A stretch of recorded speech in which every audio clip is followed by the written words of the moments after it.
Hello and welcome, everyone. You are listening to The Crack. This is the podcast where I ask you, what's the crack? So what's the crack, guys? Get in touch. Let me know details on how to get in touch. We'll follow at the end, as always. How have you been? How you keeping? You doing well? Looking after yourself? Keeping yourself clean, healthy? Flossing them teeth? Showering at least once a day. You don't have to wash your hair every day, apparently that's bad for it. I wouldn't know. I'm a baldy bastard. But, yeah, you don't have to wash your hair every day. Strips it of its natural oils. So, bear that in mind, alright? Next time you're showering, think of me. Yeah, fucking hell. I hope you're well. Hope you're keeping good, you know? I hope your loved ones are all well and everything is just hunky-dory in your little orbit. And if it's not, I'm sorry to hear that. That's not ideal. But after the rain comes a rainbow, so bear that in mind when your life's falling apart. Yeah, you know, once you hit rock bottom, you can only go up. That depends where rock bottom is. So no. Hope you're good. Right. Let's just change lanes here. Let's talk about me a little bit. What a week it's been. What have I achieved? Very little. I've had a to-do list on my phone for about a month now, and I've only ticked off maybe 3 things. So, yeah. I got contact lenses, so I can see clearly now the rains have gone. No, I got these little sample things, because I went in and they, in previous episodes, I've spoken about the contact lenses.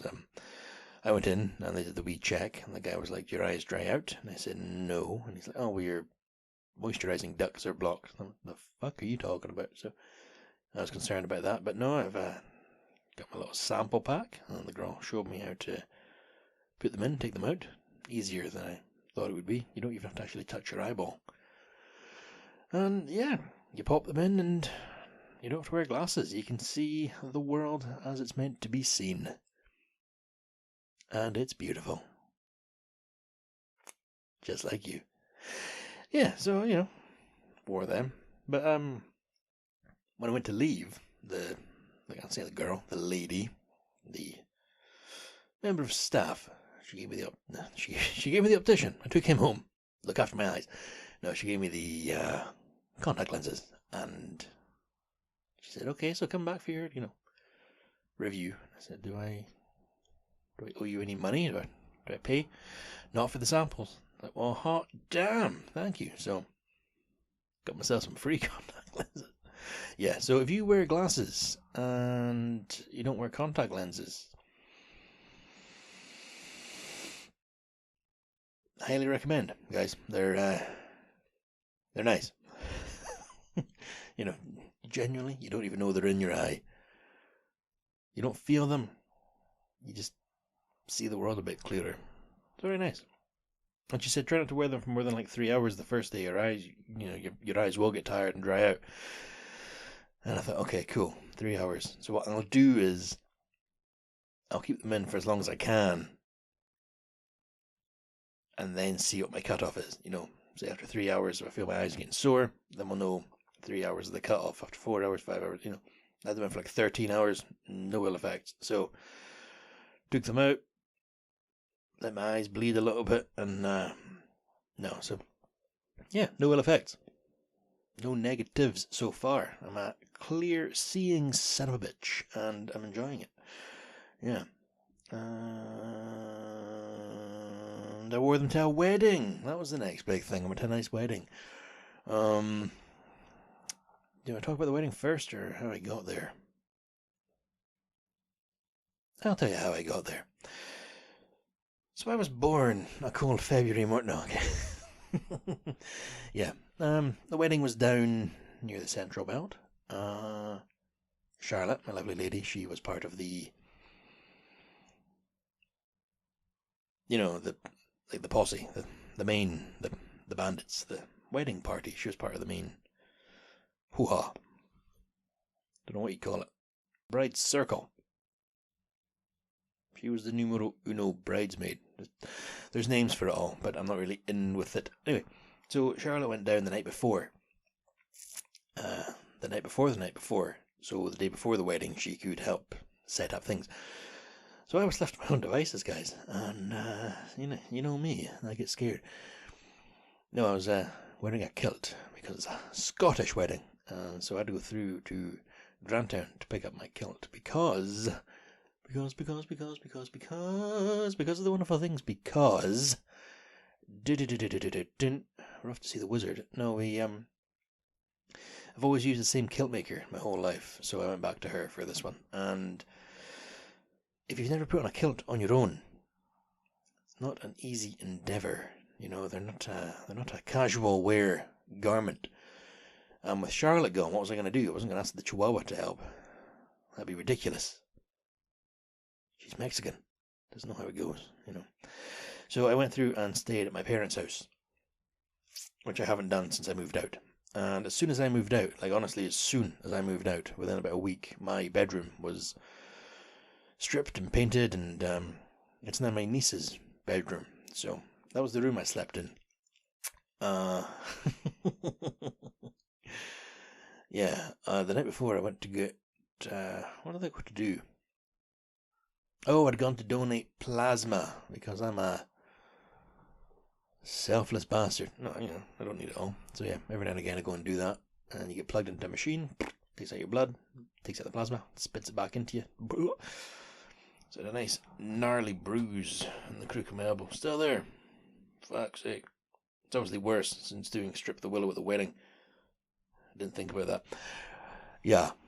And when I was leaving, driving back, this thing came on my car being like, bing. By the way, Lewis, your back left tire is dangerously low on air. And I was like, oh, Jesus, fuck you kidding. Have I got a puncture? This, you know, I don't need this right now. Luckily, I work with a guy who can get you anything you need. So I probably just phoned him and be like, yo, man, it's Lewis. I need a favour, you know. I'm going to need a tyre now. I need to be able to do that. But no, I wouldn't put air in it. And so far, so good. I think it's just a low tyre. So, yeah, so the low tyre pressure in my mind. And then made my way through to Grantown. Now, I get nervous about events and things, and it's probably low-key anxiety, just going out in general. So as I was fueling my car in Inverness for the long drive to Grantown and then the next day down to the Central Belt, like I was actually shaking, like my legs were shaking as I was being fueling my car. And I got back in the car and I thought, okay, alright, just you have a word with yourself there, man, you know? Fucking focus. What's going to go wrong? You're going to be fine. Nothing is going to go wrong. You're overthinking it. Just chill out. No one's looking at you, even if you are devilishly handsome. They're looking at the bride and the groom. Okay? Alright. Good man, on you go. So I started driving, and I came down off the wee slip road onto the A9, and speed limit 70, but you can go a wee bit faster. So I set the speed limit thing in my car, you know, cruise control. Set that to 74. I'm like, alright, let's just relax and go. So I'm flying along, 74. Look in the mirror, and there's a police car right behind me with his blue lights on. I was like, you fucking son of a bitch! So I indicate left. Like, okay, I'll pull over at the next available lay-by. And he goes round me. So, with my heart rate fluctuating, I continued on my way. Relaxed. Resumed cruise control. Looked in the mirror. Police van behind me, blue lights on. I was like, you fucking kidding me?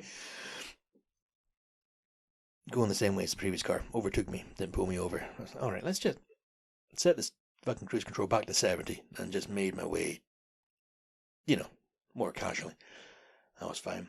Got to Grantown, met my parents, had a lovely dinner, went to bed. So like I said, the room has become my niece's room again. Before I moved out, I had a double bed that I took with me to this flat that we are now in, that we eventually got rid of. got a new bed because we weren't going to sleep on the floor like animals. So my niece's room now has a single bed in it. And my mum said, "Is that okay with you?" I was like, "Well, yeah, of course. I'm not going to complain about free accommodation, free food." And this wee single bed, guys, it's in the same spot my single bed was in when I was a child, in the same room. And yes, the room is now pink with like butterfly lights and glittery, silvery, shiny, girly things. But I lay in that bed, the same spot I'd been in as a kid, and I just started to remember the room as it had been. Like, if I tried to remember it beforehand, I wouldn't have remembered it as I was. There was something about being in a wee single bed in that spot, and I could suddenly see, like, I could remember looking down the hallway as a child and seeing my sister's room, and I could remember when I had a TV on a certain desk over there, or I had a record player, so I was a strange kid, or my record player, where it used to be set up and things like that, and I was sort of like, whoa, this is not what I expected. But I got up in the morning, luckily, blessed, grateful for that. Woke up in the morning, got ready, my mother helped me with the kilt, and made my way down. Lovely drive, very chilled out. I was overtaken by 15 members of the Blue Angels, which I've never actually seen in person. Quite intimidating. The Blue Angels, they're like a motorbike gang, a Scottish motorbike gang. I could hear them before I saw them, like a swarm of bees. It's a low sort of a hum coming from behind me. What the fuck's that? And then, of course, they don't overtake on dual carriageways. No, that'd be too safe. They overtake on single carriageways when there's cars coming, so they all cut in very close in front of me, so I had to put the brakes on, because you don't want to hit one of those guys with your car, especially when there's 14 others. Yeah, so they were probably very friendly guys in real life, but at the end of the day, it's still a motorbike gang with ties to organised crime, so I'm not going to rock that boat. And I don't want to hurt anybody, so yeah, I backed off a little bit, and then they stay the same distance ahead of me most of the way. But in the summer up here, they have like a motorbike festival thing. It's called Hog in the Bog. That was it in Portgarden. There was like a Thunder in the Glens. That's it. One year I worked in the beer tent when I worked in the resort in Aviemore. But when I was even younger, when I was about 14, 15 years old, I got to ride in the back of my uncle's motorbike and meet all of his biker friends. All very nice folk, just normal people. It's not Sons of Anarchy. Yeah. Wild dogs. But speaking of Sons of Anarchy, I remember when I was working at Codder Castle, I worked the wee ticket kiosk at the front door, a little glass box, which was just a greenhouse in the summer. I was just cooking away, me sitting there in my little blue jumper on with the shirt underneath and the wee tartan tie. And I remember once, these bikers arrived, but they had their families with them. But there was like biker families, and they all turned, they're in their outfits, their leather jackets, bandanas, denim, and a guy came up, they're American, so I don't know if they'd rented Harleys once they came over here, or if they did some sort of massive long round the world trek. But they came over and they said something like, can I have we'll do 6 adults and 4 kids. Oh well, if you want to get a family ticket, I'll get you 2 adults and 2 kids, and then save a bit of cash. And the guy, yeah, we'll do that. And then he put his right arm up, with the thumb pointing back at him, and his fingers pressed together, sort of curled around. Sort of like a handshake, but you grab the thumb, you grab an arm. Thank you, brother. It's okay. You're welcome. So yeah, fucking flew high on that memory. Oh, yeah. Cool biker guy called me brother. Yeah, hardcore.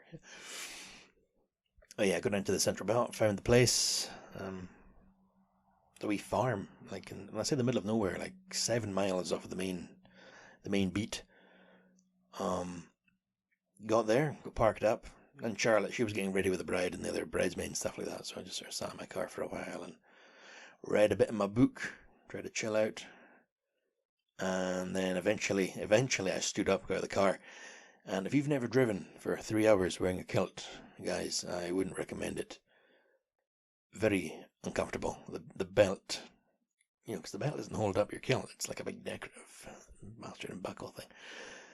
Ouch. So I had to get some feeling back in my legs as I walked up the hill to the venue. But then everyone else had arrived, and I saw the folk I knew because I didn't know anyone on the groom's side. I mean, I don't even know the bride's family. So, it was just sort of me wandering around for a while, sort of just looking at folk. Pretty strange dude. Familiar faces arrived, all very nice. And then the, ladies and gentlemen, if you'd like to make your way into the, I don't know if you call it a chapel. It was a humanist ceremony. There was no God there, guys. No religion. It was absolutely lovely. It was beautiful. It was serene, peaceful, and just lovely. Like I said, it was on a farm that had been, well, still a working farm, but areas of it had been converted for functions and weddings. So the ceremony took place in I think it was called a bothy. It's like a wee stone building. Very cool. Like, yeah, it's pretty chill. No, very cool. Like, it wasn't a hot. We weren't all sitting in this stone building sweating away. It was just very neutral, calm stone, with like we seating it like pews, arguably. And the bride and the groom, they stood at the front under a lovely little flower arch. That I found out had been made by people involved with the wedding, but the bridesmaids and the parents of the couple. Bloody hell, very professional looking for something that you just made. I mean, I'm just always nervous in these things. Like, I hate going to the cinema if I have my phone in my pocket. When I was younger, I would take the battery out, but iPhones, you can't do that. You can't take out the battery.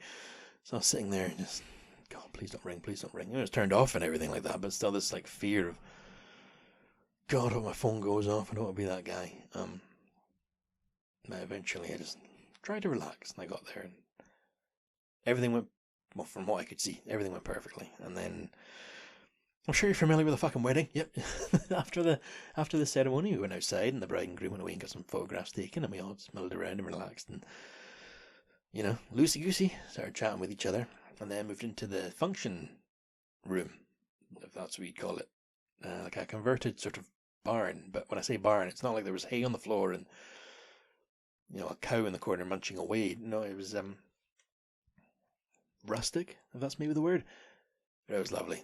We found our place. Everyone's got their own place to sit, and I know some of them listen, but this isn't to kiss ass. But no, I was truly surrounded by friends, so very relaxed. It was very nice, and even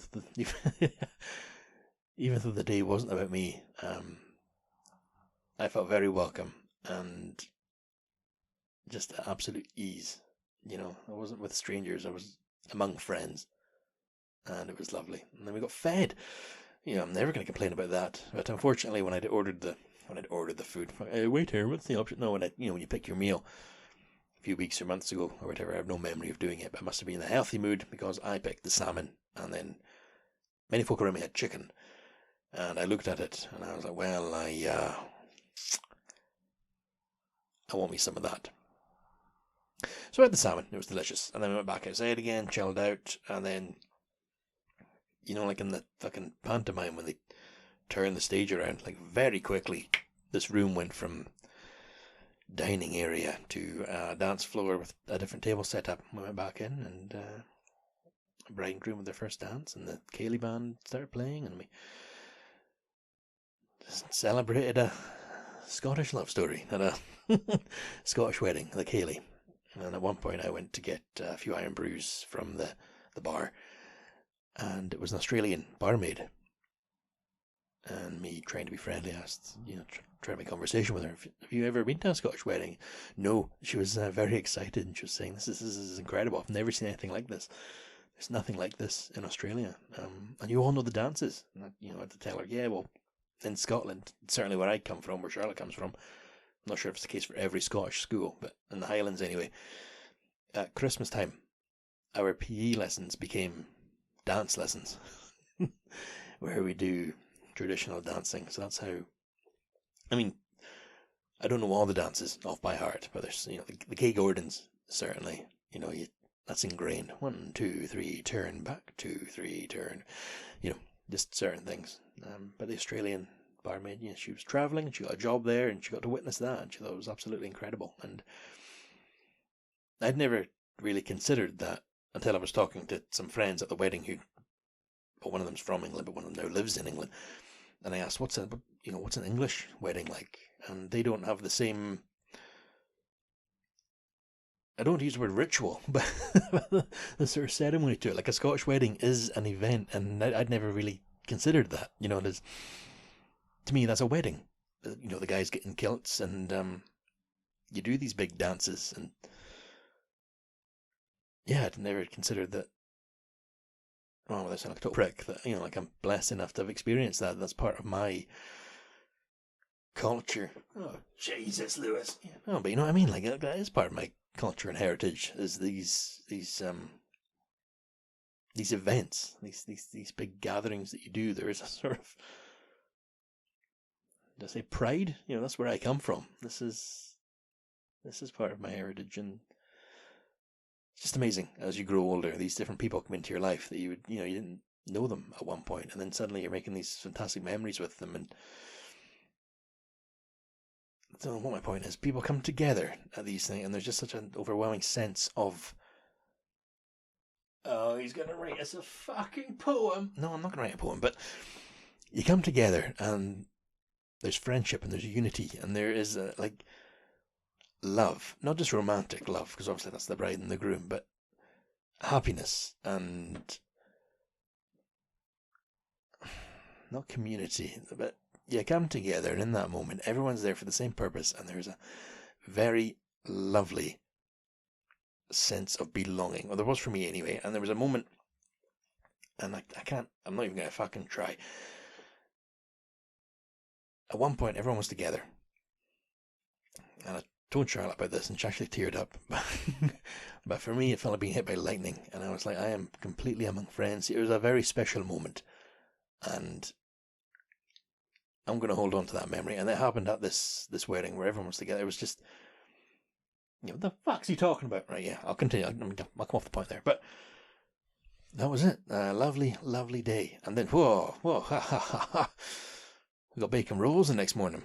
So we stayed down there. There was like apartments. And there was like a wee flat by one of the farmhouses. And the other bridesmaid and her man, they slept in the main bedroom. And myself and Charlotte, we had the fold-out couch. It wasn't uncomfortable at all, but I'm quite a heavy gentleman. And this poor wee fold-out couch, very thin. So poor Charlotte, when I lay on this fold-out mattress, a valley formed, and I was the cause. So she would she would be slid over to me. And it's like 3 a.m, like, Charlotte, I'm trying to sleep. Can you give me some space? I'd love to, Lewis, but you're weighing me down, So I had to sleep with my leg folded over on the floor and my arm draped over just so I didn't fall into the middle of the bed and pull her onto me. Good Lord. Let's keep this decent. So yeah, I paid for that. I've got a big fucking spider bite on my leg. That was good. Memories were made. It was an absolutely fantastic thing. So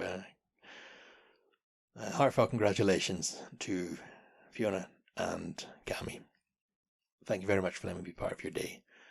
I don't think they listen to this, but I'm putting the love out there. Thank you very much, guys. It was a beautiful thing to be a part of, and thank you for allowing me to be part of it. Yeah. And then, so we got breakfast, and the next morning, and the same function thing being set up, and a lot of folk had to leave, but certain folks got to come back, and it was nice to have a very relaxed morning as well, because the wedding, everything's heightened, but in the morning, a couple of breakfast rolls and coffee, and then, got to do the nice long drive home. But because Charlotte had gone down on her own the day before I went down, we drove home separately, so that was a very relaxed drive. Just cruise control the whole way home. Nice cigar in the car. I had I don't know if you've ever seen them, a little espresso takeaway cup from Cafe Nero.